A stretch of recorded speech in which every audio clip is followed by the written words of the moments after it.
hordoftoota waan kootuu bakkam jirtanii nagaan isiniifaa baay'atu bakka jirtanitti ani nagaa kiyyaa har'ammoo mana baanee qilleensa furatuu fi jechaadha. Akkuma beekame naannoon jiraannutti har'aa dalagaan hin jiru boqonnaadha. Dalagaa sa'a muraasa hojjettanii boqonnaadha. Kanaafiyyuu yeroo boqonnaa kiyya ammoo maatii kiyya wajjin dabarsaa jira. Maatii kiyyallee isin hin barsiifne dhiifama naaf godhaa isin barsiisallee jedhee yaada yeroo dhiyoo keessatti haga isin barsiisutti amma mucaa kiyya faana bohaaraa jira. Maatii kiyya kaanillee hin jiranii xiqqoo sa'a muraasa na eegaa isin agarsiisuu yaala. Hadiiqaa jirra bakka bashannanaa jirra qilleensa furataa jirra. Qilleensi bareedaadha keessattuu nu ijoolleen biyya ambaa jirru.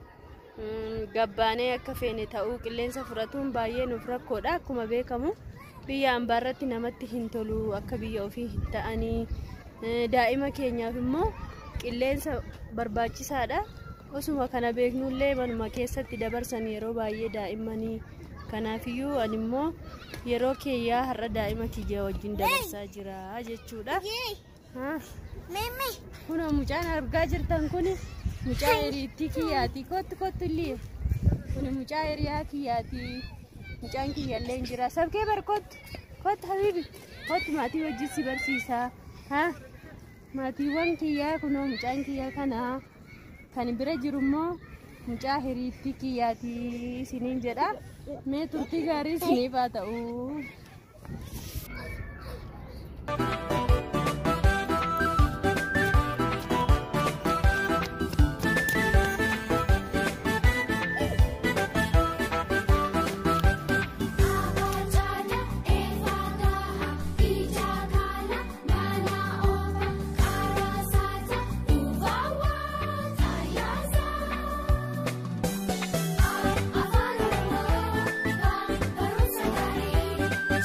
Turn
amma walitti dachaanee jirra akkuma beektanii durallee isiniif ibseera xiqqaattus ijoollee gurguddoo takka wajjin oolee ijoollee kiyyallee asuma bohaaraa jirti bashannanni irraa oolmaan irraa kana fakkaata keessumattuu yoo viidiyoon kiyya immoo isinitti tole jaalala keessan sabiskiraayibiin laayikiin sheeriidhaan naaf ibsaa isiniin jedha ijoollee hayyuu gurguddoo takka wajjin oolee jira isiniin jedha meertuu ijoollee innaa akkuma isiniin jedhe ijoollee dhaloota qubeetii ijoollee boru biyya nurraa furattu jennee yaannudha ijoollee boru guddattudha kanaafiyyuu isaan wajjin akka nama gurguddaatti oole jechuudha keessattiyyuu ijoolleen biyya arabaa jirru jechuudhaan akkuma dura isiniif ibsee jirutti ijoolleen biyya ambaa jirtu ala baatee carraa taphatuullee hin argattu carrichallee yoo argatte haati ilmoodhaaf daba yaaddee doon taane hojjettee ijoollee ishii sanaa waan ittiin laattuuf waan ittiin obaastu waan ittiin gargaartu waan hojjettuuf yeroo hin qabdu jechuudha